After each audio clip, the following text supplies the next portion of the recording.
സംസ്ഥാനത്ത് കഴിഞ്ഞ ദിവസങ്ങളിൽ അതിതീവ്ര മഴയുണ്ടായെങ്കിലും ജലസംഭരണികളിൽ വലിയ തോതിൽ വെള്ളം എത്തിയിരുന്നെങ്കിലും വൈദ്യുതി ഉൽപ്പാദനം കടുത്ത പ്രതിസന്ധിയിൽ തന്നെ തുടരുകയാണ്. അതായത് KSEB പ്രതീക്ഷിച്ച രീതിയിലുള്ള വൈദ്യുതി ഉൽപ്പാദനം ഇത്തവണ ഉണ്ടായിട്ടില്ല എന്നുള്ളതാണ്.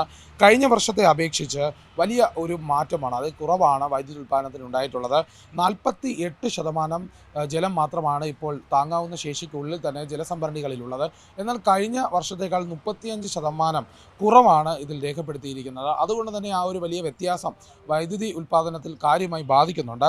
നിലവിലെ വെള്ളം ഉപയോഗിച്ച് 1987.779 ദശലക്ഷം യൂണിറ്റ് വൈദ്യുതിയാണ് ഉൽപ്പാദിപ്പിച്ച ഒരു സാഹചര്യം ഉണ്ടായിട്ടുള്ളത്. അതിന് മാത്രമാണ് കഴിയുന്നത്. എന്നാൽ കഴിഞ്ഞ വർഷം 3154.478 ദശലക്ഷം യൂണിറ്റ് വൈദ്യുതിയാണ് ഈ കാലയളവിൽ ഉണ്ടാക്കിയിട്ടുള്ളത്. അതുകൊണ്ട് തന്നെ അത് വലിയൊരു മാറ്റത്തിന് കാരണമാകുന്നുണ്ട്. വൈദ്യുതി ഉപയോഗം കുറഞ്ഞിട്ടുണ്ട്. ഈ മഴക്കാലം ആയതുകൊണ്ട് തന്നെ അത് വലിയ രീതിയിലുള്ളൊരു മാറ്റം ഉണ്ടായത് ഒരു ആശ്വാസകരമായ കാര്യമാണ്. പക്ഷേ നിർമ്മാണത്തിലേക്ക് എത്തുമ്പോൾ അത് വലിയ രീതിയിൽ ബാധിച്ചിട്ടുണ്ട്.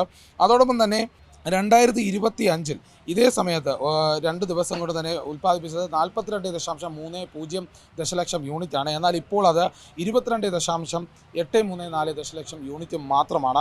അതിലും വലിയൊരു ഇടിവുണ്ടായിട്ടുണ്ട്.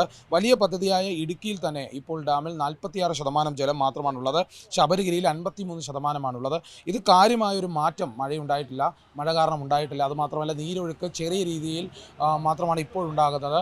കഴിഞ്ഞ 3-4 ദിവസങ്ങളിലുള്ളിൽ വലിയ ഒരു അളവിൽ ജലം എത്തിയിട്ടുണ്ടെങ്കിലും ഇപ്പോൾ അത് കാര്യമായി കുറഞ്ഞിട്ടുണ്ട്. നീരൊഴുക്കിൻ്റെ വേഗത കുറഞ്ഞിട്ടുണ്ട്. അതുകൊണ്ട് തന്നെ ജലസംഭരണിയിൽ ഇപ്പോൾ സംഭരിച്ചിരിക്കുന്ന ജലം തൽക്കാലം ശേഖരിക്കാനാണ് KSEBിയുടെ തീരുമാനം. ഉൽപ്പാദനം ചെറിയ തോതിൽ മാത്രം വളർത്താനുള്ള ഉദ്ദേശമാണ്. എന്നാൽ നിലവിലെ സാഹചര്യം ഈ എൽനിനോ പ്രതിസന്ധിയുമായി ബന്ധപ്പെട്ടുണ്ടായ ആശങ്കയ്ക്ക് ഒരു ശമനം ഉണ്ടാക്കിയിട്ടുണ്ട്. അതോടൊപ്പം തന്നെ ചെറിയ രീതിയിലുള്ള ഒരു മഴക്കുറവിൻ്റെ ഒരു ആശങ്ക അത് മാറിയിട്ടുണ്ട് എന്ന് മാത്രമാണ്. പക്ഷേ എന്നാലും വൈദ്യുതി ഉൽപ്പാദനത്തിൽ പ്രതിസന്ധി തുടരുന്ന ഒരു സാഹചര്യം തന്നെയാണ് സംസ്ഥാനത്ത് നിലവിലുള്ളത്. ഏറ്റവും പുതിയ വാർത്തകളും വിശേഷങ്ങളും വിരൽത്തുമ്പിലറിയാൻ സീ മലയാളം ന്യൂസ് എല്ലാ ഡിജിറ്റൽ പ്ലാറ്റ്ഫോമുകളിലും ലഭ്യം.